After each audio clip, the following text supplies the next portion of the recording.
I have switched to be a LeBron fan. He's not going to be a Michael Jordan. He's just not Michael Jordan. And I think he's the Aaron Rodgers of the NBA. Oh.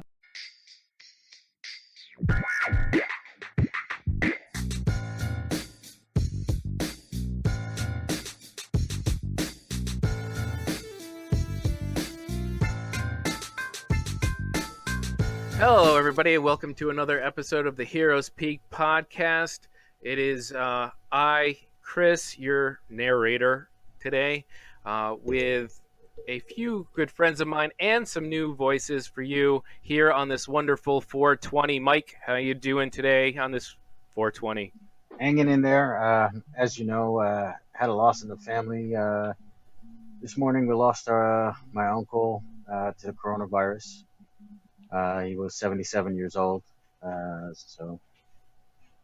Oh, we're sorry to hear that, Mike. Yeah. So I'll send you our thoughts and sympathies. Condolences. Yeah, everybody stay home and wash your hands, please. Yeah. Got to help out those workers. I trying can't to stress take care of enough. this. You got to take it seriously because, you know, you people who, they walk around and go, oh, yeah, this, even if I get it, it's no big deal. But it's not just about you, right? It's about those who wouldn't survive if they got it, Absolutely. Well, with us also today, we have Keith. How are you doing, Keith? Howdy. Sorry to hear about the passing, Mike. Yeah, thanks. My prayers and condolences. With us also is James. How you doing, James? Hey, happy 420, everyone. Especially to our buddy and colleague here, Mike, who I know is of all days today you are celebrating to help ease the loss. I guess if you want to call every day celebrating, then yeah.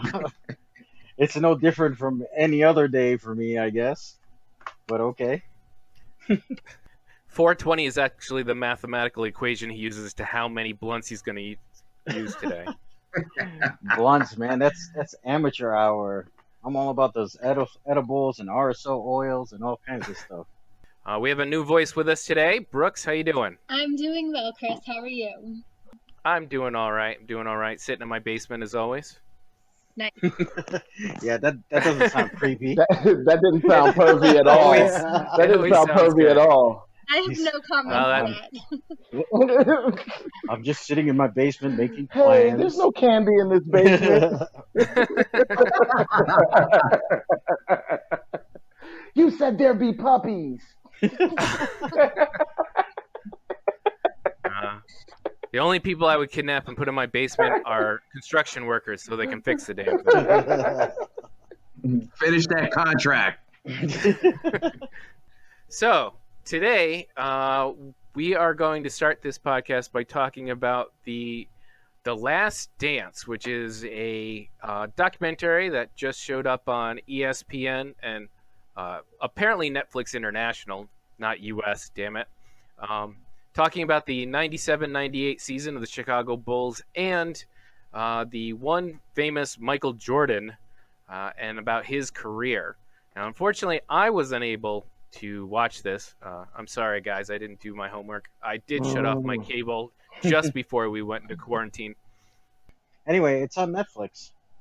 It will be. It wasn't when I looked. I keep looking, and it's not there yet. But anyway, hey, so my friends here were able to watch it, so I'm going to try to send it over to them to give you a breakdown of a little bit of what it was about, but mostly about their feelings about the Bulls, Jordan, Pippen, his deep grumbly voice, and everything that went on that season. So I'm going to pass this a little bit to James. Tell me, James, what happened, so whether I should watch it or not. No problem. So, Chris, the as you know, Netflix and ESPN Films were and works as recently as last year put together a documentary chronicling the last season of Michael Jordan's Chicago Bulls, 1997-1998 season, to be precise.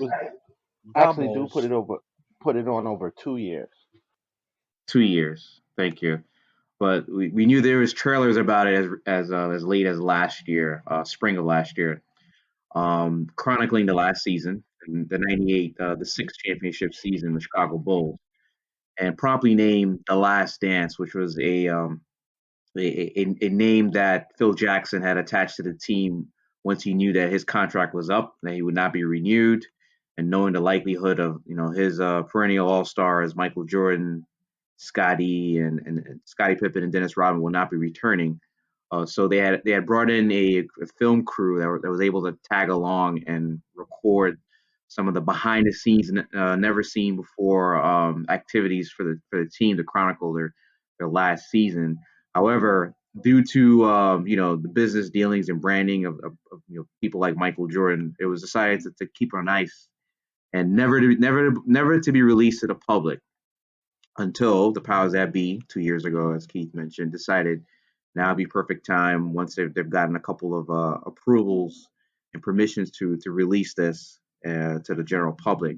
So ESPN and Netflix got together, they did the editing, and they were going to schedule it to be released later on this year, July, and then of course, COVID-19 and pandemic hit, so they speeded up the release process to April. So last night was the parts one and parts two of the 10-part documentary they were chronicling that season. However, what they decided to do, which I really like what the editors did and the director, was to not just give you something, 10 hours of that last season and a bunch of hidden footage, but they kind of married it with the entirety of Michael Jordan's career and the Chicago Bulls organization, from the time that Michael was drafted through that final year, along with some additional information on Michael Jordan himself, who obviously is the main headliner of that team and organization. So part one really focused on Michael and his comeuppance in the league, his navigating the Bulls organization through his career in the final season, and then part two segued into Scottie Pippen, his Robin to Batman, and how he was brought along the organization and the turmoil that he had to encounter with the management. And as you will watch on throughout each weekend, each Sunday, they'll release 2 episodes, so 3 and 4 is next weekend. They'll spotlight a different key member of the organization. So Dennis Rodman, I believe, will be in episode 3. They're gonna focus on the Pistons in episode 4, and then so forth and so forth. Steve Kerr, Phil Jackson, the owner himself, Jerry Reinsdorf, etc. So the last night's episodes, part one and part two, I thought was a very good start to this documentary. Um, for those of us who grew up in the 80s and 90s and very familiar with Michael Jordan as a player in the league, not necessarily a guy who wore baggy pants after he retired and who became a Wizards player who now owns the Charlotte Hornets. We forget the dude that wore like 3 chains before there was 2 Chainz, a rapper, who had hair in his head, who had the band from TV sneakers that started a whole craze, Be Like Mike. It was great seeing a lot of that stuff, but what was more entertaining to see was ESPN chose to have a mature audience editing of the documentary on ESPN One. So Jordan dropping the F bomb and other members in the organization cursing at will was very entertaining. It was very entertaining to see in a locker room some of the shenanigans between like Charles Oakley and Scottie Pippen when Scottie was a rookie, and then some of the salacious stories like the cocaine circus that the Chicago Bulls used to be prior to Michael being Oh my drafted. God. And his reaction to that story, to me, those were the key moments. And then, of course, Yeah. I love how the editor decided to also pair some highlights of Jordan's early years with the hip hop music of that generation, of that timeline. Rakim, LL Cool J. It was great, great. And so far, I'm not trying to overpraise this documentary. I think coming out the gate, it had a lot to achieve. You have to make sure that the old heads like us were somewhat satisfied with what we're seeing, while also engaging the younger millennials, those who were not around in his early years, those who were deep into Kobe and LeBron James lore. And I think it was a hard task to do, but I thought they kind of hit it on the right stride with episode 2 more so than episode 1, because episode 2 really gave you some of the goods, gave you some of the highlights of Michael in the '86 Celtics series, where of course we remember he dropped 63 points, but what we didn't realize was that in order for him to even get to that game, the organization was trying to tank, and he was like, "The hell with that! He's going to win at whatever cost it took." Even at the jeopardy of ending his career because he was just coming back from a serious foot injury. I thought that was great the way that they showed behind the scenes of what the organization was trying to do and what Michael had decided to do, selfish or not, because he wanted to win at all costs. So again, just to not to get long winded, I thought this was a great first 2 episodes out of the series. I'm looking forward to the Dennis Rodman portion of this and behind the scenes with that. I can't imagine what we haven't seen yet from Dennis that has yet to air. So that's my take. All right, thank you. I'm gonna actually go over to Brooks, being the new voice of reason here among all these dudes, and you wanted to be on the cast for this episode, and I want to know what you thought of the first 2 episodes of of The Last Dance, and where'd you come away with it? Sure. Well, first, James, that was a very clear and concise recap of the first 2 episodes. Well done. Thank you. Off the dome. I would say, I mean, first of all, I just miss sports in general. So watching that doc, like, I just needed some sports in my life. So I think it satisfied that. And then what was really interesting to me was like all of the behind the scenes, because back in that day, you just didn't have the behind the scenes perspective of what was happening. Nowadays everybody's got social media and all of that. So we pretty much know the ins and outs of like management and coaches and everything. But back then we just didn't, that just wasn't widely publicized. So to me, getting that perspective was super interesting and made me kind of understand Michael Jordan a little bit more and really actually have a lot more respect for him than I already had. Obviously, I'm, your guys' age. So to me, Michael Jordan is definitely the greatest. I'm always confused as to why LeBron gets called the greatest, but I think it's just because Michael Jordan played so long ago that the younger generation doesn't remember it. So I'm excited for this doc in that, hoping that like people will really get that perspective of Michael Jordan and understand why he's the greatest, what he had to overcome, all of the challenges and obstacles and all of that. So Awesome, thanks. I completely agree about the social media aspect. I mean, we're watching certain football players like destroy themselves on social media over the last year, and it's interesting to see these docs about these old players who are just doing all this stuff, and most people had no idea. I'm sure maybe some local sports people did, people deep in the culture, but I think a lot of people just had no idea what the hell was going on. We're gonna go over to Keith. So Keith, what did you think of the first 2 episodes of the doc? I thought it was highly enlightening. I really like it, like the amount of information I got in these first 2 docs that I didn't know before, and I thought I knew I thought I knew the story of the Bulls pretty well, and like I was very shocked by some of the things that were going on, and it really kind of like I really feel like now I look at Pippen in a whole different light, like like it's from what was presented in that documentary, it looked like they did Pippen dirty, and it was on purpose, and like the GM was trash, yo. Like that dude was definitely a slime ball. And it's almost a shame to me that like such dirty back like such a dirty background of management got to stumble upon like the greatest player of all time. Like it was almost like that's like it wasn't fair. It definitely wasn't fair. I think that's how all professional sports is bad management accidentally getting great players. Yeah, I guess but to some degree. they're it's almost like very Chicago-esque, the corruption and you know Definitely, like, you know what I mean? yo, that was they Gosh, Chicago Pippen, yo. Like, they yeah, definitely Pippen got Chicago, that's yo. crazy. Like, but it's funny because like I look at that and then you juxtapose it with like I've seen this team play like myself with my own eyes. Like you would have never known like how hard he played. Like you would never known he was getting screwed like that.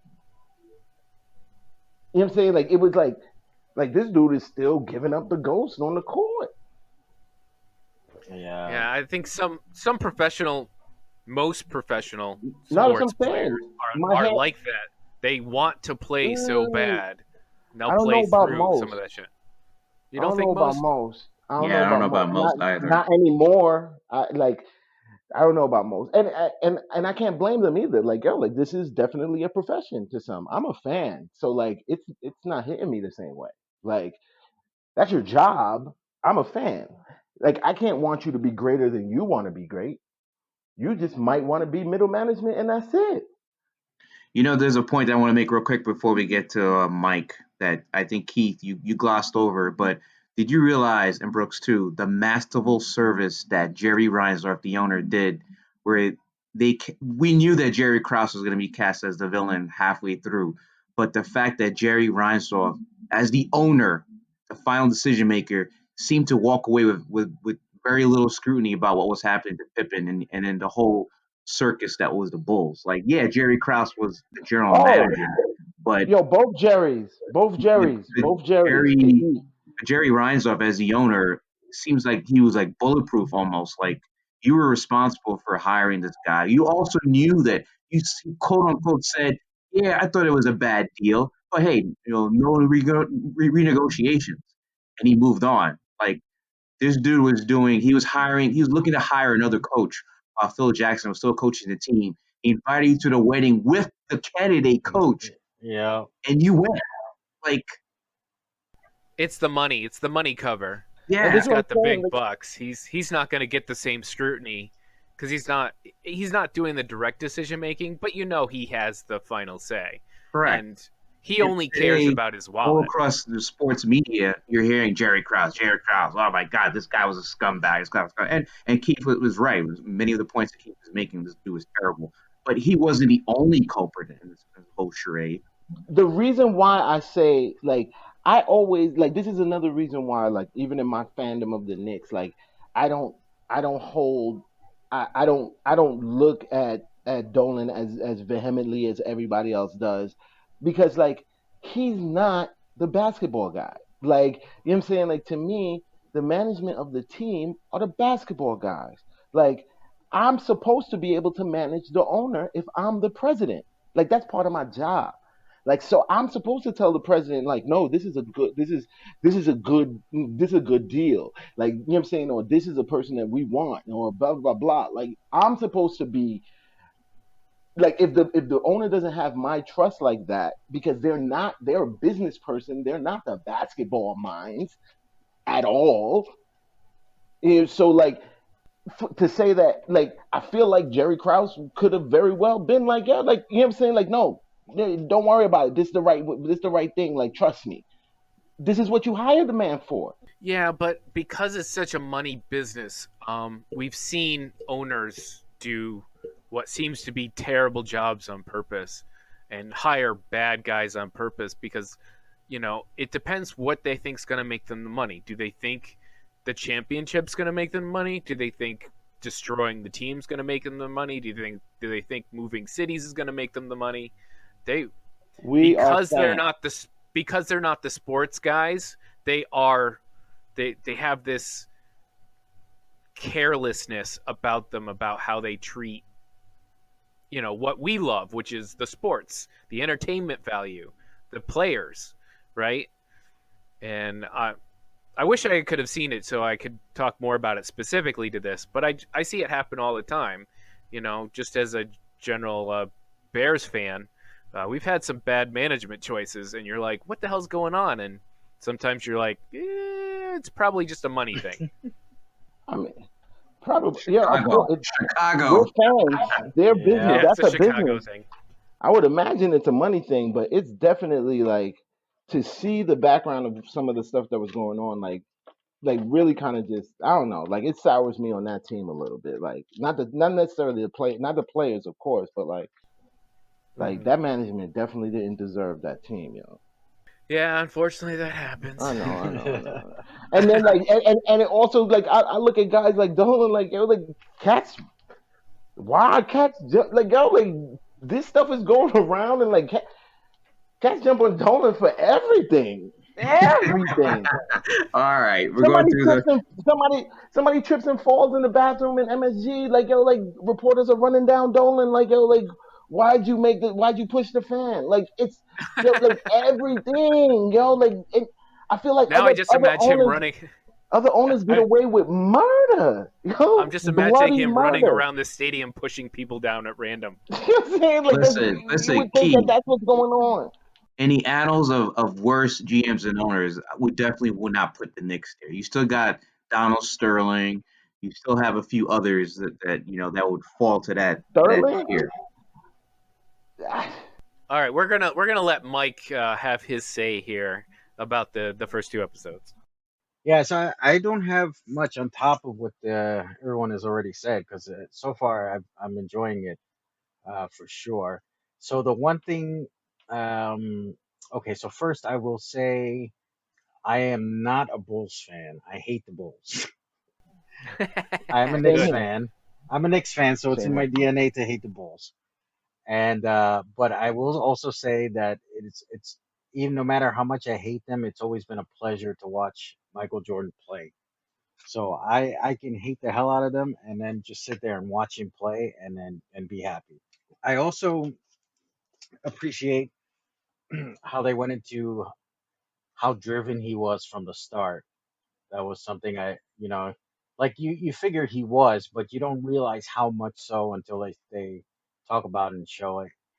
And the other thing I'm gonna just say about this documentary so far is that it kind of reminds me. It's almost like if you did a documentary, if Endgame was real and 20 years from now you did a documentary, and because it's nice how they Thanos's doc. Yeah. Is it Office style?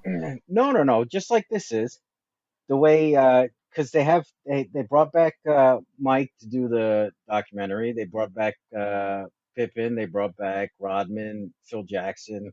So they're all doing interviews with them right now, or in the present day, about what happened back then. So it kind of reminds me, it would be like, well, if the Avengers were real and they defeated Thanos in Endgame, and 20 years from now they made a documentary interviewing the guy saying, well, how did you pull this off? How did you do this? And it just kind of reminded me of something like that. Hey, stop being a nerd. The heroes looking back, and like going, well, how did we do this? Yeah, I can see Cap saying, well, I could have taken the glove too, but it was Tony's moment to shine. Right. And I was okay for doing it for less money because I knew Tony was the main headliner, and I was okay with that. It's all about the team. I was promised no Marvel comics on this episode, guys. I don't know who promised you that, but they lied. Someone lied to you. Everything relates to MCU. That's right. Around here. Because definitely Steve won out on that deal.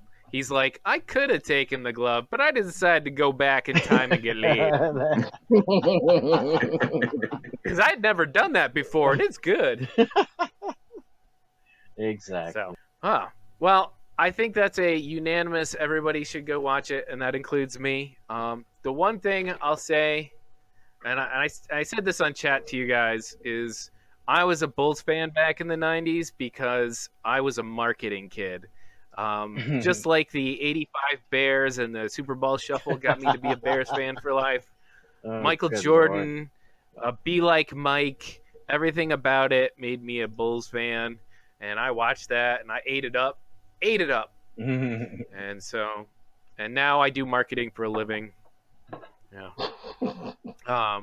So yeah, I was really marketable. I loved it, and my daughter will only wear Jordan shoes. I didn't actually make her do that. She did that on her own, but it cost me a lot of money.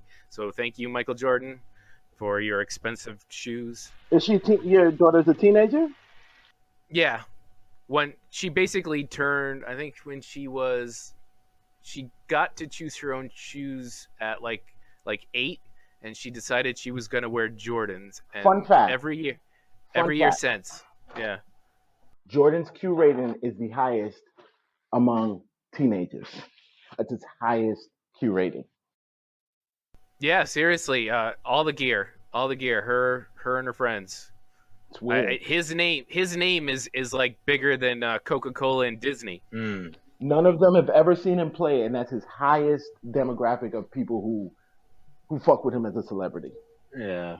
I made sure to show her a couple of things when I was like, okay, if you're gonna wear his shoes, I gotta show you at least some of his stuff. Oh, I'd hate you as a dad. Like, No, I do the same. I mean, Serena has how many pairs of again. Jordans, and then yet she Again. didn't watch the documentary last night. It was just Eric and me sitting there, and she came in right before this pod, and I was gonna tell her, hey, want to listen to this? It's about MJ, and I already see the look in her face. So It's like, I think it's just enough that they think that our heroes are cool. It's fine. They don't need to know the history. That's right. It's fine. by the way, speaking of marketing, real quick, did you notice the way that the director had cut the footage of like each individual, particularly with Mike? Mike sat down there in that chair with like the brown liquor and the what looked like a cigar. Like I thought that was, and with the sunlight just hitting him at the right angle, like telling you that this guy, even at his age, is still consummates coolness. Yeah, that's highfalutin look. So if you got dark liquor and you got cigars and brown leather, that's high end money look. Yo, Jordan got money. Mm.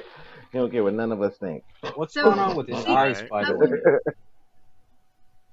Sorry, go ahead, Brooks. Speaking of marketing, last night at 9 p.m., a surprise pair of Jordans, like a new pair of Jordans, dropped at the exact same time that the documentary Of course dropped. they did. And I didn't even Beautiful. know. I didn't even know Beautiful. until you told me that on text. I didn't know. know. Yeah, I didn't know either, actually. Well, But Yeah, I feel but like people I almost feel like Jordans are dropping every day, though. Like, people who collect Jordans will know. Yeah. I'll take Jordans over Yeezys any day, though. So I missed that, Mike. I didn't hear it. I said I'll take Jordans over Yeezys any day. Same here. Or you want big baller brand shoes, the ones that fall apart on your feet? Oh, no. Oh, come on. hilarious. Dead No, already. that guy He's that guy already deserves dead. it. All right, that's good. I have a question for Brooks, being new here, and she said she doesn't want to talk about Marvel. You have to tell us what movies you do like. Then, what is your favorite type of film? Well, I just want to say that James and Keith have dragged me to the Marvel movies. And Whoa. I appreciate that because I like them. I'm just not going to go Ooh. watch them on my own. Okay, that's fair. And That's fair. also, if you have ever seen a movie with Keith, it is one of the more entertaining things I've ever done in my life. So I highly recommend that. And I also like to go with James' son, who gets super annoyed because I just ask a ton of questions the entire time, and he's like, "Why do you not know this?" So I have seen some of the movies, not all of them, but if I had to pick my favorite franchise, it would be Fast and the Furious. Ooh, we were just talking about that. Yeah, before you guys just came missed on. that. Just missed that. Yeah, we were talking about how Fast and Furious leaned into its ridiculousness to He called become it trash. a new and better Keith's version of Wordsworth itself. is trash.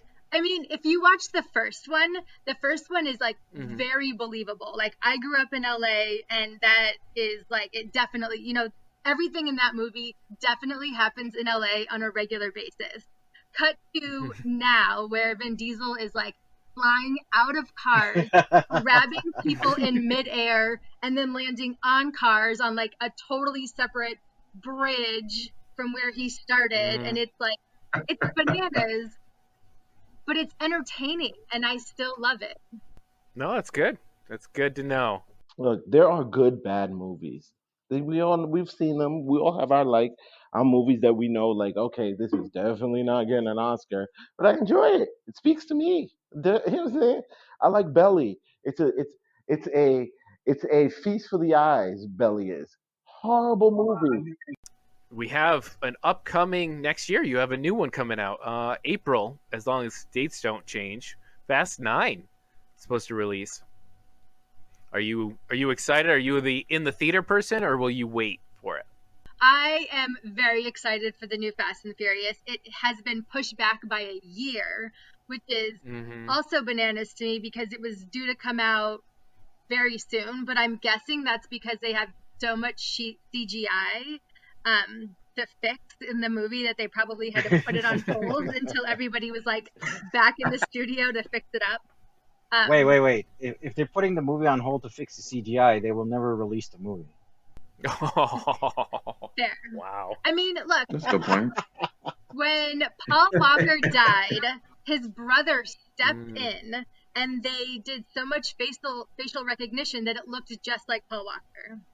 Yeah, from my son's a fan of the series, and he said that everything looked pretty great. It did.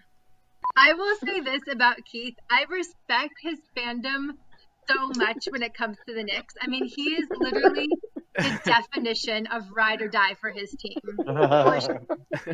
He doesn't even let you talk bad about Dolan. I mean, you heard him. He doesn't believe that Dolan is the reason why the Knicks suck so much. And everybody else knows that Dolan is the reason. No, I don't look. I have no problem with what people believe about Dolan. What I have a problem with is like people who try to convince me that my fandom is bogus because of Dolan. Like, I didn't even know who the owner was when I became a fan of the Knicks. Like, it was the players that I was a fan of then. It's the players I'm a fan of today.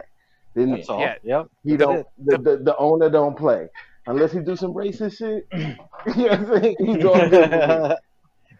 Put me in, coach. I'm ready. I don't even know what people so like. People are so upset over this dude. Like, oh my God, somebody sneezed, blame Dolan. Like the team is never good. It's gonna be trash. Like, no, it's gonna be trash because these motherfuckers aren't winning. That's the difference. Like, he's not on the court. That's why they're gonna be trash. But The only real fans are fans of losing teams. Correct. I 100% agree. That's a test of fandom. Like, anybody could be a fan of a winning situation. Like, yeah, the energy is there. Like, that's why That's why I'm James is still a silent Mets right fan. now. I didn't say a word. Why you gotta bring me into this? Because it's fun. So what's your team, Brooks? I'm a Lakers fan all day. Oh, I'm sorry. I'm not. yeah. See, like, yeah, no, I man, Lakers, Yankees, I just can't. I know, but I'm from Yankees. LA. I was born and raised in LA. Yeah. I stuck through some bad years. Oh, okay. So you have an actual reason. Yeah, like I'm from there. Like, I stuck through the Sedell 3 era. Like, I will ride for my team. I mean, we're just not bad right now. All right, good. You know. Well, I think you guys might have missed your window though. I disagree. Okay, because I feel like Do you think you had a shot this year with the way the team was I going? actually do. Yes. they did. This is probably about the biggest shot they would have in probably like the next few years. I agree. And it wasn't even much of a shot, but this is the biggest shot that they would have had. I think LeBron wanted it so bad. I think in that way, I understand why people compare LeBron and MJ. Like, they can will themselves to what? win. Wait, Overcome. they to what? To a championship while they're in the finals? Is that what they can do? Because one of them did it 6 times in a row and was the MVP each one of those times. So he totally proved it. Listen, One of the other one went to the big game 3 more times than Jordan and went away with the chip 3 times less than Jordan. Pete, Just I so you completely know agree with you. what we're talking about. Okay. I said in the very beginning that I still don't understand why people compare MJ and LeBron, because if you really are a fan of the game, if you really watch MJ, you know that he's the greatest of all time. And I Brooks say and that Keith. as By the a way, I have to shout out to Black Twitter because one of the funniest tweets I saw last night where people were like, I'm tired of everyone keeps saying how LeBron carried a squad of bums to the finals. Jordan was carrying a bunch of crackheads to the playoffs. He literally was dragging cokeheads to the playoffs. Yeah, but That was crazy. did you see one of the In the comments face, underneath in the that face tweet? of the front office wanting to tank. On top of that, Yeah, they're but did you restricting see? his minutes. I think we have to respect LeBron James off the court more. Oh yeah, Than This is most As that totally a players. basketball Without a doubt. conversation. Right? No, Can we absolutely. And agree that this is Yes, totally a basketball conversation? yes, Because yeah, and only only that. I he's a will top stand 10 for player. no If not LeBron slander in real life. yes. right, Agreed. if I'm with you on if that he's one. You have me behind that one too. So Yeah, but he's on and off the best player in the NBA while he's playing, See, but it's the on I and off don't part. know. It's the on Right. and off part. The part that inherently is the part that I have a problem with. You didn't hear what The Roy on and Williams off said part. yesterday? Another quote. He goes, Michael had that on and off switch, but he never freaking turned it off. yeah. So I will say up until Kobe's Mike had on and more on. Like that is crazy. Up until Kobe's death, I was a LeBron hater. I hate to admit it, but I was, even though he was on my team.